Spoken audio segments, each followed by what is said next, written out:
Sapa, Basapa, RJD, JMM, JDU, RJD, DMK यानी किसी भी कांग्रेस तक का ममता बनर्जी, नवीन पटनायक की पार्टी के समर्थक नहीं है तो आप राष्ट्रवादी नहीं है। और आप हिंदू भी नहीं है अगर आरएसएस और बीजेपी के समर्थक नहीं है तो। इस देश में पता है राष्ट्रवादी कौन है और उसकी परिभाषा क्या है।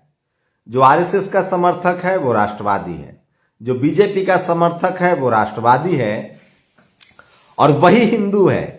मैं उस देश के तमाम उन हिंदुओं को कहना चाह रहा हूं कि अगर आप दूसरी आरएसएस और बीजेपी के अलावा दूसरी पार्टी के समर्थक हैं तो आप हिंदू नहीं हैं। ये मैं नहीं कह रहा हूं, ये आरएसएस और बीजेपी के कार्यकर्ता कहते हैं। और वो इतने राष्ट्रभक्त हैं कि जब सिख इस सरकार से सवाल करता है तो उसको खालिस्तानी कहते हैं, जब मुसलमान इस देश का इस सरकार से सवाल करता है तो उसको पाकिस्तानी कहते हैं, जब इस देश का एससी एसटी ओबीसी अपना अधिकार मांगता है तो उसको निकम्मा, कामचोर और लाचार और बेबस कहते हैं। तो इस देश के बाकी एससी एसटी ओबीसी माइनॉरिटी को तय करना है कि वो दरअसल राष्ट्रवादी है या राष्ट्रद्रोही है। सोचिए, दिल्ली में 13 किलोमीटर एक बहुजन बेटी को गाड़ी से घसीटा गया, उसकी हत्या कर दी गई। एक भी राष्ट्रवादी, सो कॉल्ड राष्ट्रवादी संगठन सड़कों पर नहीं उतरा।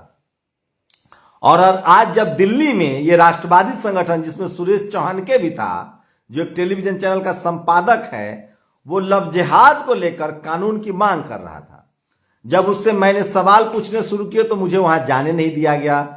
नेशनल दस्तक की रिपोर्टर निधि रतन गए, उन्होंने पूछा कि आप लोग लव जिहाद के खिलाफ तो कानून मांग कर रहे हैं, उस बहुजन बेटी के लिए क्यों नहीं सड़कों पर आए? तो चुप्पी साध गए और वो राष्ट्रवादी पूछने लगे आप राष्ट्रवादी नहीं है। इसका मतलब है कि अगर आप इकोनॉमिक वीकर सेक्शन के आरक्षण के समर्थन में नहीं है तो आप राष्ट्रवादी नहीं है। इस देश में अगर आप Sapa, Basapa, RJD, JMM, JDU, RJD, DMK यानी किसी भी कांग्रेस तक का ममता बनर्जी, नवीन पटनायक की पार्टी के समर्थक नहीं है तो आप राष्ट्रवादी नहीं है। और आप हिंदू भी नहीं है अगर आरएसएस और बीजेपी के समर्थक नहीं है तो। अब सोचिए, इस देश के 5% मुट्ठी भर लोग जो कल तक जाति के नाम पर सबसे ऊपर बैठे हुए थे, अब वो धर्म के नाम पर दूसरे को राष्ट्रवादी और राष्ट्रद्रोही घोषित कर रहे हैं।